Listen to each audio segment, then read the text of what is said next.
इन दिनों कश्मीर के दिल श्रीनगर में सूबे के इस पहले मल्टीप्लेक्स को खोलने की जोर शोर से तैयारियां चल रही हैं। कश्मीर के पहले मल्टीप्लेक्स को आइनॉक्स ने डिजाइन किया है। इसमें 3 स्क्रीन लगाई गई है, जहां कुल 520 लोग बैठकर फिल्मों का लुत्फ उठा सकें। इस मल्टीप्लेक्स को मॉडर्न डेकोर और कश्मीरी कला के मेलजोल से डिजाइन किया गया है। हर थिएटर में लेटेस्ट साउंड सिस्टम लगाए गए हैं। मल्टीप्लेक्स में फूड कोर्ट और हर उम्र के दर्शकों को ध्यान में रखकर मनोरंजन के उन सभी संसाधनों का इंतजाम किया गया है जो आमतौर पर देश और दुनिया भर के मल्टीप्लेक्स में देखने को मिलते हैं। घाटी में 90 के दशक से ही सिनेमा घर बंद पड़े थे, यानी देश में लोगों के लिए मनोरंजन के लिए बेहद आसानी से उपलब्ध होने वाले इस साधन से घाटी के लोग महरूम थे। पिछले 3 दशक में जवान हुए कश्मीर के युवाओं ने ख्वाबों से खूबसूरत कश्मीर तो देखा, लेकिन ख्वाबों की वो खूबसूरत दुनिया नहीं देखी जिसका हिस्सा उनका कश्मीर से सदा से रहा है।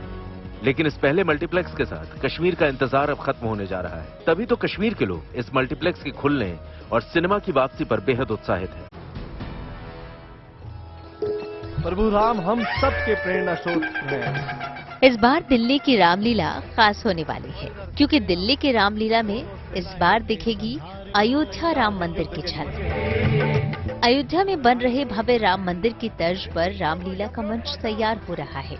दिल्ली की लवकुश रामलीला कमेटी की ओर से हर साल आयोजित होने वाले रामलीला की थीम भी इस बार अयोध्या राम मंदिर से जोड़कर रखी गई है। वैसे तो हर बार यहाँ की रामलीला में कुछ न कुछ नयापन होता है, इस बार सबसे खास होगा रामलीला का मंच। इस बार 180 फुट लंबा और 60 फुट चौड़ा स्टेज बनाया जा रहा है और इसी के ऊपर 70 फुट ऊंचा रामलला के भव्य मंदिर का प्रतिरूप बनाया जाएगा, जिसमें रामलीला का मंचन होगा। मंच 3 मंजिला होगा। मंच को LED लाइट से सजाया जाएगा।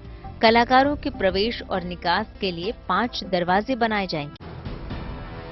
दुर्गा पूजा की तैयारी के 2 पहलू हैं। एक, जैसे हमने दिखाया कि मंडप में जो प्रतिमाएं हैं उसको रचा जा रहा है, उसको तैयार किया जा रहा है, उसको प्रस्तुत किया जा रहा है। उसके साथ साथ दूसरा पहलू ये भी है कि दुर्गा पंडाल को भी सजाया जाता है और जितना भी वक्त बाकी रह गया है उसमें दिन रात एक करके इस तरीके से मेहनत की जा रही है। तमाम जितने भी पंडाल यहाँ पर है सजते हैं हर साल। कोलकाता के आसपास के इलाके में, कुल राज्य में अगर देखा जाए तो कुल 45,000 के करीब पंडाल सजते हैं हर साल दुर्गा पूजा के दौरान। जो बंगाल के बिगेस्ट फेस्टिवल है उसकी तैयारी कुछ जोर से है, क्योंकि एक तरीके से जो लोग हैं वो बाजार की तरफ रुख कर रहे हैं ताकि खरीदारी कर पाए। उसके साथ साथ पंडाल जो है वहां पर भी तैयारी एक तरीके से एक अंतिम पड़ाव पर है, हम देख सकते हैं, ताकि कुछ ही दिनों के वक्त बाकी रह गया है ताकि लोग यहाँ पर जब आए तो इस उत्सव में वो झूम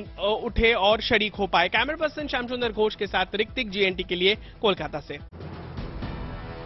हिमाचल में होने वाले विधानसभा चुनाव को देखते हुए बीजेपी ने अपनी तैयारी तेज कर दी है।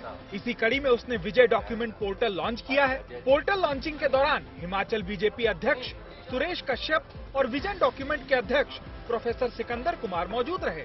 बीजेपी इस पोर्टल के जरिए आम लोगों की राय को शामिल करने जा रही है। जनता से मिले इन सुझावों के आधार पर ही पार्टी अपना दृष्टि पत्र तैयार करेगी। इसके अलावा बीजेपी अध्यक्ष JP नड्डा 18, 19, 20 और 21 सितंबर को राज्य के दौरे पर रहेंगे, जबकि PM नरेंद्र मोदी 24 सितंबर को मंडी में एक बड़ी रैली करेंगे, जिसमें 1,54,000 युवाओं के शामिल होने की उम्मीद है। जो हमारे चाहे उसमें डॉक्टर्स हैं, इंजीनियर्स हैं, इंटेलेक्चुअल्स हैं, प्रोफेसर्स हैं, हमारे किसान हैं, बागवान हैं, हमारे खिलाड़ी हैं, युवा साथी हैं, और अर्थात हर वर्ग से हमने सुझाव मांगे हैं और उसके लिए आज एक पोर्टल भी लॉन्च किया गया। पोर्टल के माध्यम से अपने सुझाव लोग दे सकते हैं। एम्स आने वालों को अब ऐसी कतारों और डॉक्टर के अपॉइंटमेंट लेने की टेंशन से मुक्ति मिलने वाली है, क्योंकि अब एम्स और बड़ा और बेहतर होने वाला है। स्वास्थ्य और परिवार कल्याण मामलों पर संसद की स्थायी समिति ने स्वास्थ्य मंत्रालय से सिफारिश की है कि वो दिल्ली एम्स के रीडेवलपमेंट के लिए मास्टर प्लान को जल्द मंजूरी दे। केंद्र की एक स्थायी कमेटी है, उन्होंने केंद्र स्वास्थ्य मंत्रालय से कहा है कि अब एम्स का जो मास्टर प्लान बनाया गया है उसे तुरंत और तत्काल प्रभाव से मंजूरी मिल जानी चाहिए। एम्स के निदेशक डॉक्टर रणदीप गुलेरिया के मुताबिक इस रीडेवलपमेंट के तहत दिल्ली एम्स में 50 नए ऑपरेशन थिएटर्स, 300 इमरजेंसी बेड सहित 3000 से ज्यादा अतिरिक्त पेशेंट केयर बेड्स तैयार किए जाने हैं। इन तमाम सुविधाओं के जुड़ने के बाद इस एम्स में इलाज के लिए आने वाले मरीजों को लाइन में लगने, अपॉइंटमेंट और मेडिकल चेकअप के लिए पहले से ज्यादा सहूलियत मिलेगी। Bureau report, good news today. अभी हाल ही में जेईई एडवांस का परिणाम निकला है। इस परीक्षा में एक ऐसे लड़के ने भी सफलता हासिल की है जिसने अपना गुरु, कोचिंग सेंटर या विशेषज्ञ शिक्षकों की जगह यूट्यूब को बनाया। मध्य प्रदेश के सतना जिले के एक छोटे से गांव ककरा के रहने वाले शिवम पटेल ने पूरी परीक्षा की तैयारी गांव के एक छोटे से कमरे में बैठकर यूट्यूब से की है। शिवम की ऑल इंडिया रैंक 1452 भी आई है। खास बात तो यह है कि शिवम ने कठिन परीक्षा पहले ही प्रयास में पास कर ली है। हम यूट्यूब पे क्लासेस लेते थे डेली 3 से 4 घंटे, फिर हम उसके नोट्स बनाते थे, फिर वहाँ होमवर्क मिलता था, डीपीपी क्वेश्चन सॉल्व किया करते थे और फिर मॉक टेस्ट दिया करते थे।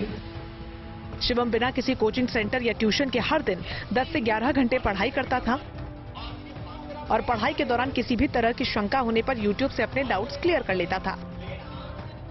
शिवम के पिता किसान हैं और शिवम अपनी सफलता का श्रेय अभिभावकों के सहयोग और अपनी कड़ी मेहनत को दे रहे हैं। महंगे पेट्रोल डीजल की मार से हर कोई परेशान है। ऐसे में पेट्रोल डीजल की बढ़ती कीमतों को देखते हुए इलेक्ट्रिक व्हीकल का चलन देश में तेजी से बढ़ रहा है। इसी बात को ध्यान में रखते हुए बिहार के भागलपुर के रहने वाले 16 साल की एक छात्रा ने जुगाड़ की चीजों से अनोखी मोटरसाइकिल बनाई है जो एक बार चार्ज करने पर करीब 150 किलोमीटर की दूरी तय कर सकती है। इस मोटरसाइकिल को बनाने वाले छात्र राजाराम का ये कहना है कि इस बाइक को बनाने में उन्हें 20 से 25 हजार रुपए खर्च करने पड़े और इतना ही नहीं, इस बाइक को बनाने वाले छात्र का दावा है कि हेलमेट नहीं लगाने पर यह बाइक आगे नहीं बढ़ेगी और बाइक को चोरी होने से बचाने के लिए इसे मोबाइल से लॉक भी किया जा सकता है।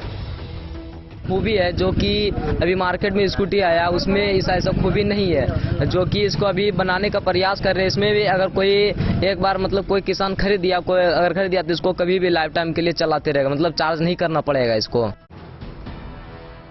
उत्तराखंड के एक आईपीएस की पहल किसानों के लिए वरदान साबित हो रही है। आईपीएस पूरन सिंह रावत ने बिना किसी केमिकल के जैविक तरल खाद तैयार की है। इस खाद से रावत ने काले गेहूं और काले चावल उपजाने में सफलता प्राप्त की है। रावत ने सबसे पहले अपने आवास पर तैयार खाद का परीक्षण किया और उसके बाद उन्होंने अपने 11 एकड़ खेत में गेहूं व धान की फसल में इसका इस्तेमाल किया तो फसल की पैदावार बहुत अच्छी हुई। काले चावल की बाजार में काफी मांग है और डायबिटीज के मरीजों के लिए ये काफी फायदेमंद साबित होता है।